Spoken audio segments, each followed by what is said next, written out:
What happens when the canal that delivers water to 27 million people starts sinking into the ground? The California Aqueduct stretches 444 miles across the state. It is the backbone of the largest state-built water system in the country. And right now, entire sections of it are dropping, cracking, and losing flow because the land beneath the concrete is falling at nearly 2 feet per year. The repair estimate just crossed $3 billion. Nobody has agreed to pay it. If you drive along Interstate 5 through California's San Joaquin Valley, you can see the aqueduct running alongside the highway. A wide, concrete-lined canal carrying snowmelt and river water from Northern California down to Los Angeles, San Diego, and every major city in between. From the road, it looks fine. The canal stretches flat toward the horizon, the same way it has for more than 50 years. But that look is a lie. Check the surveys, and the picture is completely different. In Kings County, near the towns of Avenal and Kettleman City, the concrete lining has dropped so far below its designed level that the water can no longer flow at the rate it was built for. The canal is choking itself. Bridges crossing the aqueduct are sagging lower than they were built to sit. In the Los Banos area, at least one bridge sank below the waterline of the canal it was supposed to cross. East of Maricopa in Kern County, one bridge has support settling into the ground, cracks along the bottom of the deck, and the entire span bending out of shape. A 2021 review found between 35 and 45 problem sites along the canal, each needing urgent repair. Some needed divers working underwater because the damage sits at or below the waterline. The list of broken panels, failing gates, and worn-down banks runs across the full length of the system. And all of this visible damage is just the surface sign of something much bigger happening below.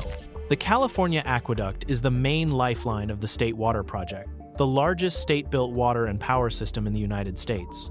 It starts at the Sacramento-San Joaquin Delta, runs 444 miles south through the valley, then splits into 3 branches serving the Central Coast, the Los Angeles Basin, and the Inland Empire. At the southern end, the Edmonston pumping plant lifts the water 1,926 feet over the Tehachapi Mountains, the highest single water lift on Earth. The energy needed makes the State Water Project the single largest user of power in California.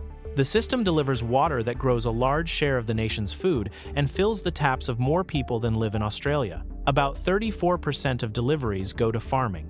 The rest goes to cities, towns, and businesses across Southern California. That is what is sinking. 50 years before the first cracks showed up in the concrete, the San Joaquin Valley was already sinking. The cause was not earthquakes or wearing away or age. It was farming. The valley sits on top of one of the largest underground water basins in the western United States. For over 100 years, California's farming industry has been pumping water out of that basin to grow crops. Almonds, pistachios, cotton, grapes, tomatoes, dairy. Almost all of it depends on water pulled from deep underground.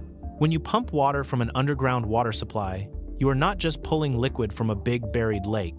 These water supplies are layers of sand, gravel, and clay stacked hundreds of feet thick.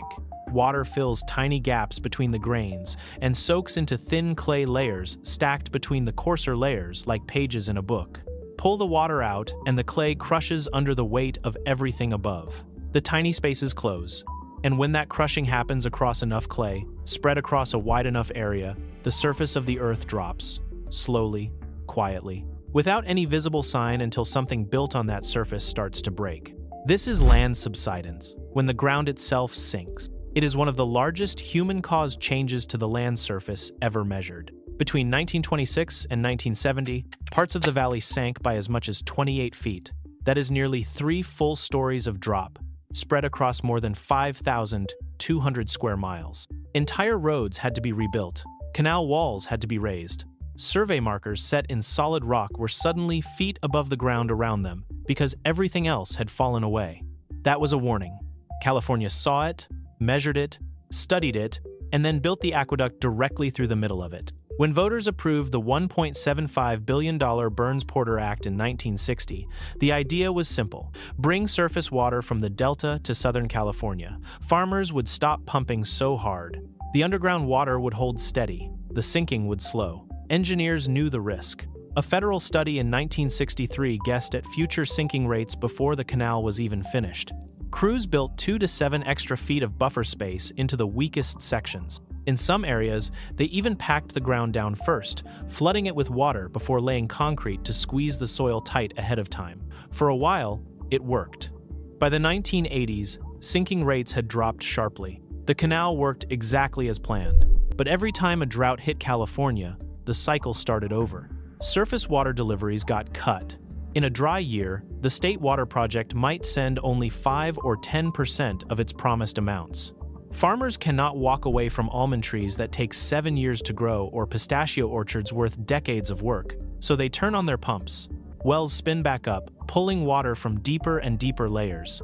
The droughts of 1976, 1987 through 92, and 2007 through 2010 each set off the same pattern. Less surface water, more pumping, falling water tables, more crushing underground.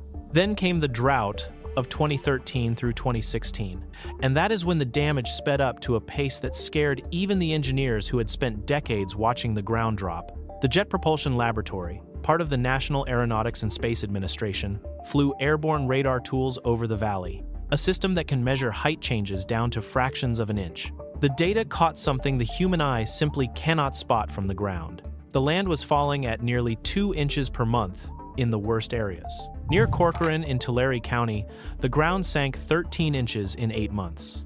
Near El Nido in Merced County, a sinking bowl covering hundreds of square miles was dropping at 16 inches per year.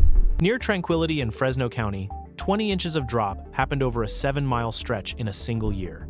The images from the Jet Propulsion Laboratory, shown as color-coded maps with the valley floor bending downward in shades of red and orange, became some of the most striking pictures of Earth change ever made. From space, you can watch the valley floor bending in a way that is completely hidden from anyone standing on the ground. By 2024, the data proved what the satellite images had been showing for years. The sinking in the valley is now at record-breaking rates, faster than the worst of the 20th century drop. The reason comes down to a layer of earth called the Corcoran clay, a thick sheet of packed soil that sits like a lid over the deepest water supplies in the valley. Above the clay, shallow wells pull from water layers that can partly refill when it rains. Below the clay, deeper wells tap trapped water under pressure that refills far more slowly. When drought hits and surface water dries up, farmers drill through the Corcoran to reach water that took hundreds of years to build up. When that deep water is pumped out, the clay and silt layers beneath crush under huge pressure. And that crushing is where the worst and most lasting sinking starts. The shallow layers can partly bounce back. The deep ones cannot. And once the Corcoran clay itself bends, the damage spreads upward through every layer above it. 3 sinking bowls sit right beneath the aqueduct, lined up along the 164-mile gravity-fed stretch between the Dos Amigos and Buena Vista pumping plants. That stretch has no pumps in between. Water flows purely by gravity, carried by a slope set down to fractions of an inch per mile, creating just enough tilt to keep millions of gallons moving south at the planned rate. Gravity does not bend the rules. When the ground drops unevenly, creating dips along that slope, the math breaks. The water slows at the low points, where the canal floor has sagged below its planned level. The safety gap between the water and the top of the concrete vanishes. In some sections, the dips are deep enough that the water has to flow uphill to get past the low point, which a gravity-fed system simply cannot do on its own. Radar data from the Jet Propulsion Laboratory tracked one spot near Avenal where the canal sank about 3.5 feet along a 5-mile stretch. And the rate of lasting underground water loss at that spot, the water storage that can never come back, ran for nearly 3 years straight. State engineers have been chasing the sinking with repairs for decades. They raised Pool 21 by 36 inches in 1982. Pools 22 and 23 got the same treatment in 1989. Pool 24 got 30 more inches in 1996. Each fix bought a few years.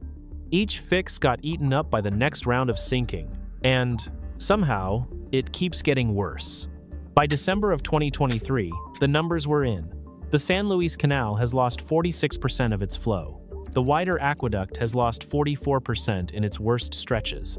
A canal built to move 13,100 cubic feet per second is carrying barely more than half that where the sinking is worst. That is not a future guess. That is the current state of the canal. Workers have been making up for it however they can. They run the canal at lower water levels to keep it from spilling over the sunken lining. They run pumps during costly peak hours. They have spent tens of millions of dollars over 4 decades on emergency fixes and patches. But the ground is still moving, and the pumping never stopped. It just paused during wet years, then roared back during every drought. The sinking has also wrecked how well the system uses power. The gravity-fed stretch was meant to let water coast downhill before the big lift over the Tehachapi Mountains. When that stretch sags, workers have to run pumps harder elsewhere to push water through the tight spots. They pump during peak hours, when power costs the most, because they cannot afford to wait for cheaper windows when the canal's shrinking flow is already struggling to keep up. Every foot of sinking turns straight into higher power bills passed to water customers across Southern California.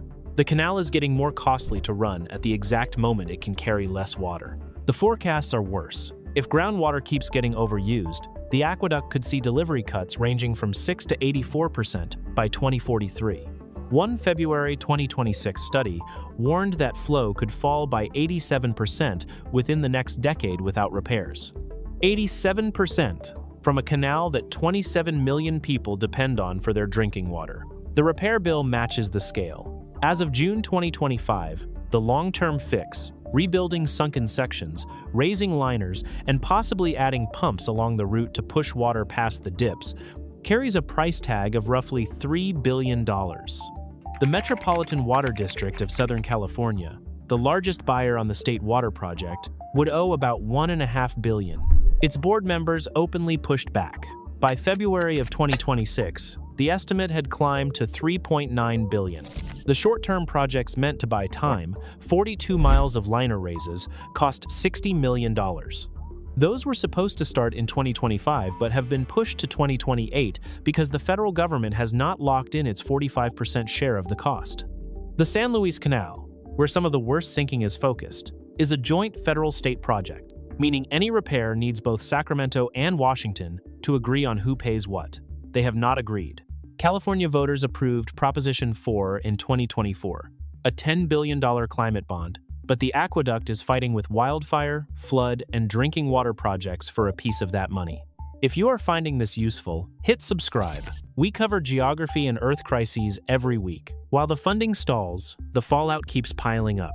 27 million Californians depend on this canal. The coastal branch, which feeds Santa Barbara and San Luis Obispo counties, splits off from one of the most heavily sunken parts of the system.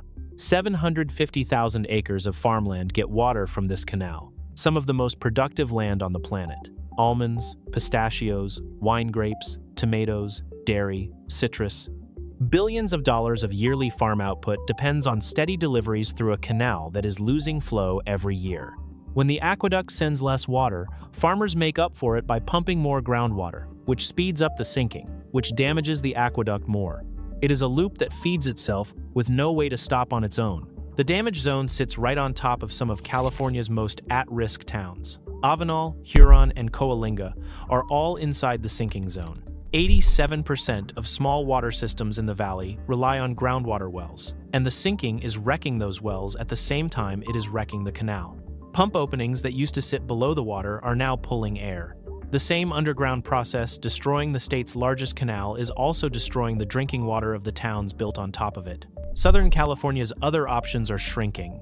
The Colorado River, the region's second major source of brought-in water, has spent years in its own decline, with Lake Mead and Lake Powell sitting near their lowest levels ever. Turning ocean water into drinking water takes a decade to approve and build. Recycled water programs are growing but cannot match the amount the aqueduct carries. If the canal loses major flow before other sources come online, there is no quick fix for 27 million people. And there is a detail buried in the underground layers that makes everything worse. The crushing is permanent.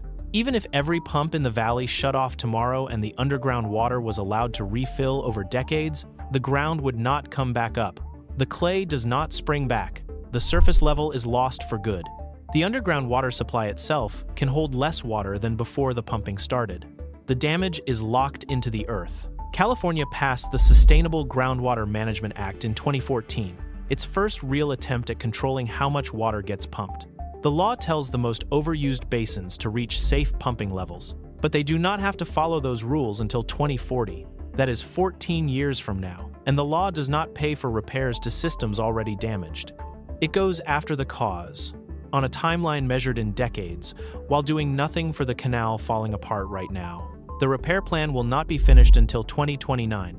Building stretches into the mid-2030s. The sinking models say major flow loss could hit as early as 2043. That means the pumping that causes the sinking will keep going largely unchecked for another decade and a half, while the repairs that could save the canal will not be done for at least another decade after that. Every year the repairs are delayed, the cost goes up. Every year the pumping goes on, the ground goes down. And the emergency patches meant to hold the canal together are stuck behind the same funding wall as the lasting fix. The engineers who designed this canal expected the sinking. They built safety room into every weak section and set aside extra concrete to handle it. But they planned for the sinking rates of the mid-1900s, not the rates being measured from the air and from orbit right now. Every inch of that buffer has been used up, and the ground is still falling. In April of 2026, the governor announced a $20 million test project to cover sections of the aqueduct with solar panels, cutting water loss from the sun and making clean power. It is a smart idea for a canal that works. It does nothing for a canal that is sinking. The California aqueduct is not failing the way big systems usually fail. There is no dramatic event, no earthquake or flood that tears it apart in a single moment that makes the evening news. There is just a quiet, lasting crush of the earth beneath 444 miles of concrete, inch by inch, year after year, slowly choking off the water supply for a quarter of the state. The canal that California built to stop itself from draining its own underground water is now being destroyed by the very problem it was built to prevent. The ground does not bounce back, the sinking does not stop, and the next drought is always coming. If you want to see what is happening to another critical water system in the western United States, that video is on screen.